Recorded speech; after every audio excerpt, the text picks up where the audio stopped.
So this right here is an interview with Shannon Lucas.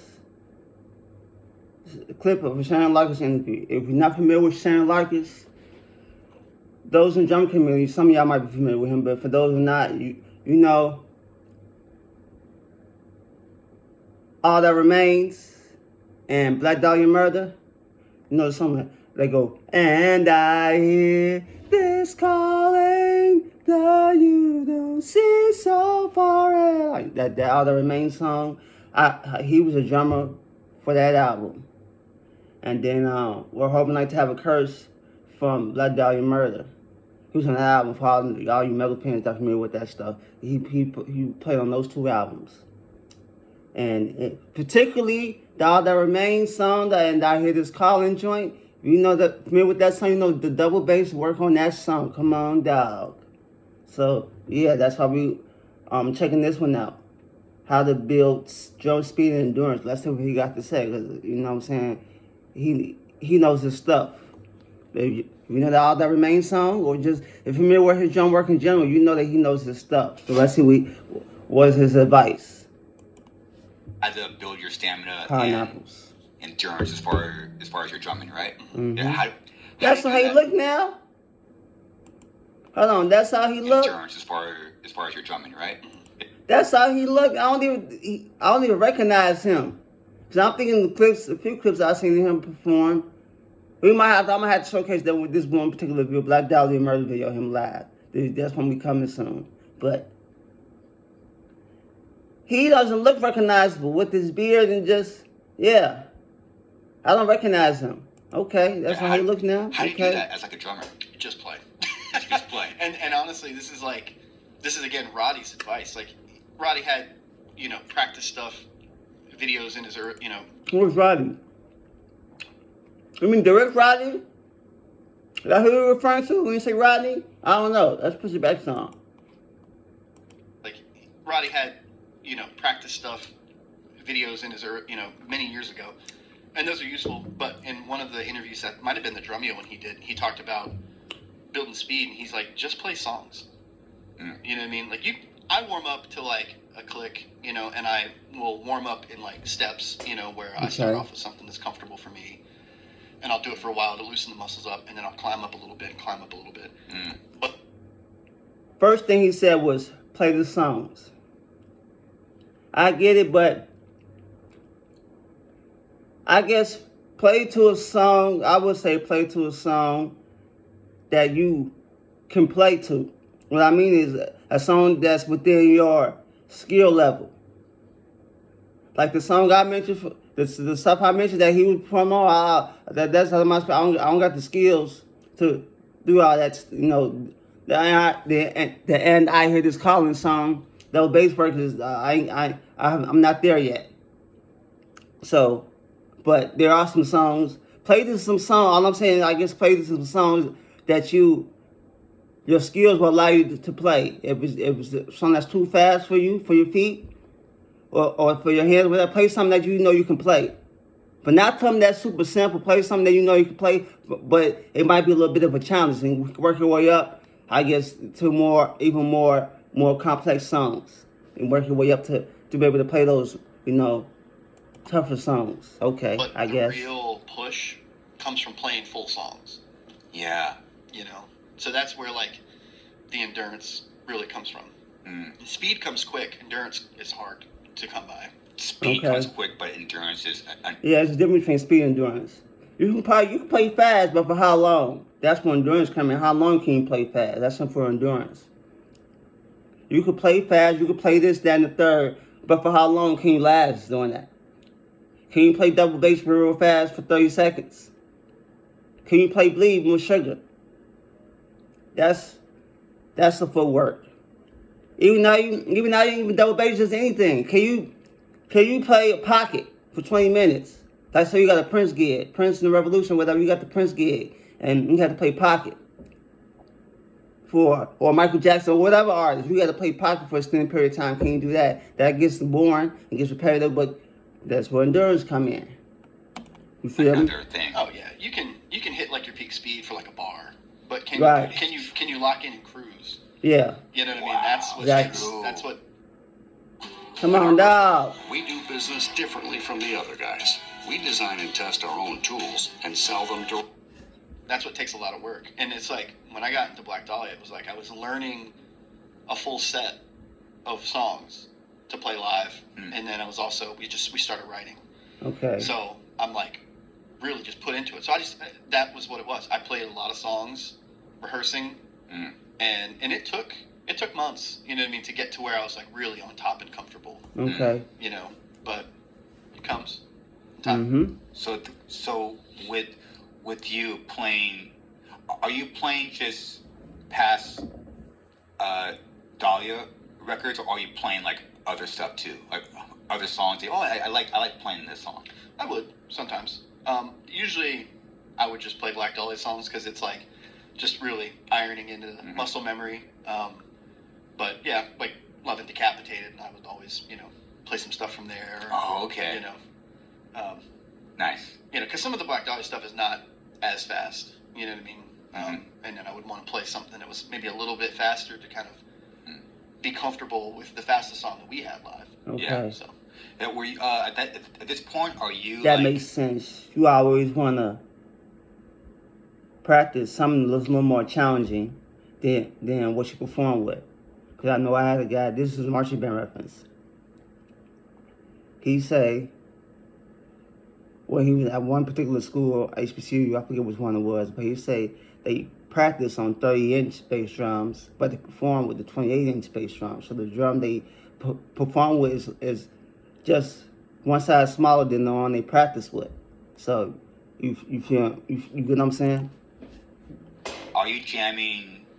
Are you practicing every day? How long are you jamming? Like, what's the? Well, we toured so much.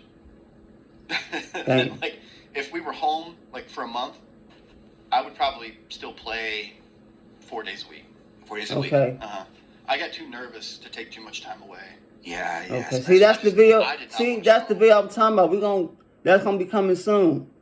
I don't know exactly when whenever I get around to this one right here. Yeah. When we got back out on tour. That's the joint I was talking about. comfortable. So every now and then, if we had a bigger break, you know what I mean, I would maybe take like a week off and then come back and start hitting it. But nice. Yeah, it was usually probably 4 days a week. How long did those days last? Oh, like the practice sessions? Yeah. It depends. Sometimes I'd get in and out of there in 45 minutes. Nice. Sometimes it'd be an hour. Okay. It depends on what I was trying to do. Sure. If I was working on songs for like a new record, I would kind of go in and just kind of depends on where I was in that process. So if I had like only one song under my belt, I would go back and run through that one, and then I would start working on the new song in sections, and then I would just do like kind of a freeform, just play. Nice. And some I would crank up the click and push myself a little bit. Nice. Just trying to stay on top of it. Yeah. Get the click going. You gotta push yourself like a little bit. Keep that. There are some guys that will practice like all day. They'll practice and then they'll leave and they'll come back and practice later. To me, like the human body can only do so much. Like you go to the gym, you're only going to work out for X amount of time. After that, your body's shot. You're not, Yeah. You got to take a break.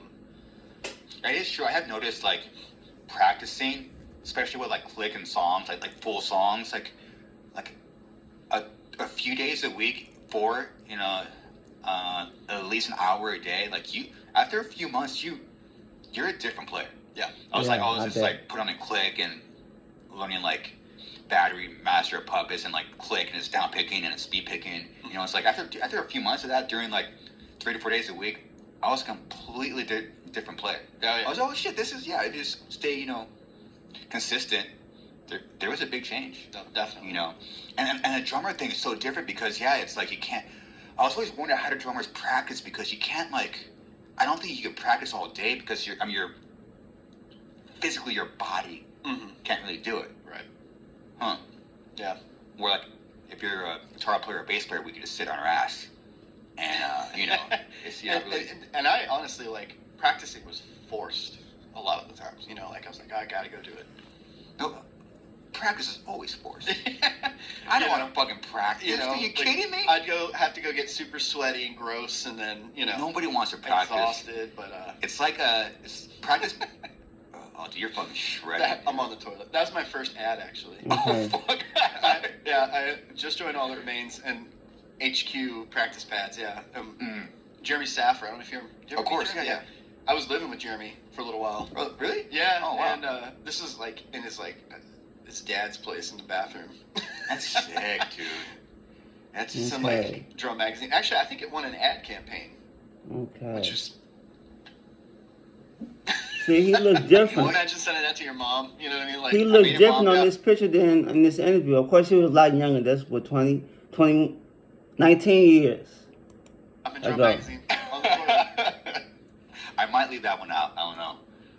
I'm not sure. Look, somebody's trying to sell it. $10. I'll buy it right now, Ain't dude. worth Too. it. Ain't worth it, dude. I'll buy both of them. I have the magazine somewhere that it's in. Dude, practice is like it's like eating a salad. No one wants to do that. Yeah. You don't want to go to the gym, but Yeah. but who wants to practice? Yeah. You want to play, Right. but you don't want to practice.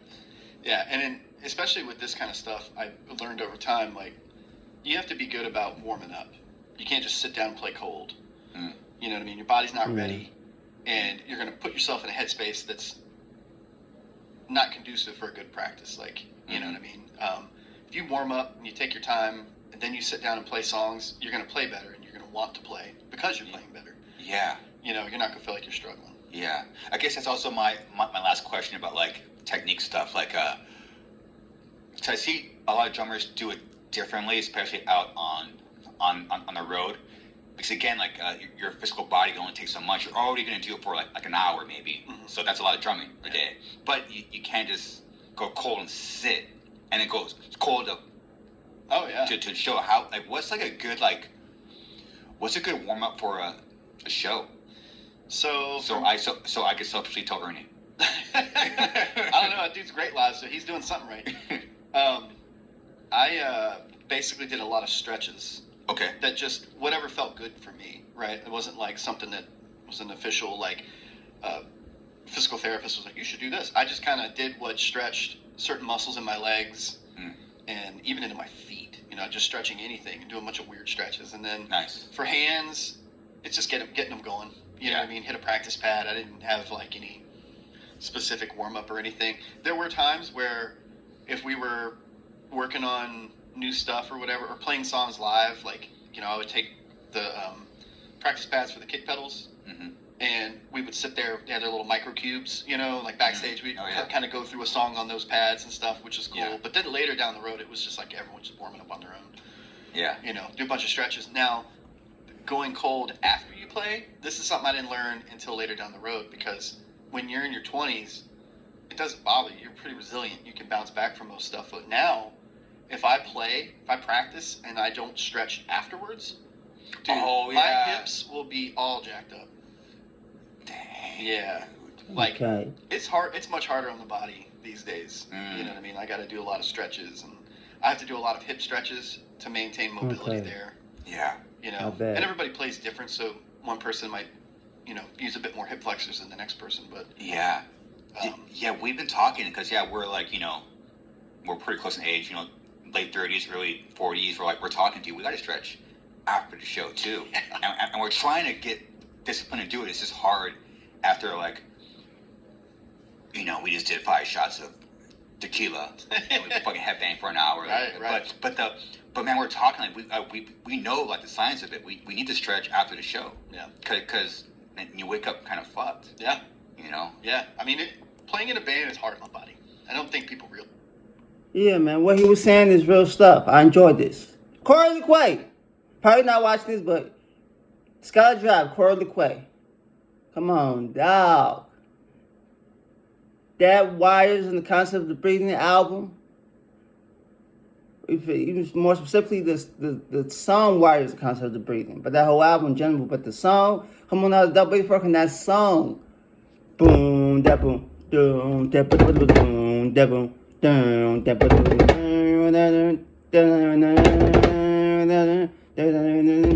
them past little dope bass parts all throughout that album. Come on, I could never get that for the love of me. Man, I was envious. I'm still envious. I practiced several times throughout the years. Plenty of times, but man, I could never. Bruh, how you. Come on, dog, man, iconic. Man, that's some great drumming on that album. Corey Clay, top tier in my book. Top tier drummer. And he wasn't even a big guy, he was skinny. He was short too, by the way, but he was skinny. He wasn't no big type of build, had no nice type of build. You know what I'm saying? Man, that's one of my favorite drummers. Man. Yeah, man, what he was saying, I just had to point that out, man. Go listen to that song, Watching the Concert to Bring from the Sky Drive, and you'll see what I'm talking about on the double bass side again. It's the little parts, it's quick, but it's fast.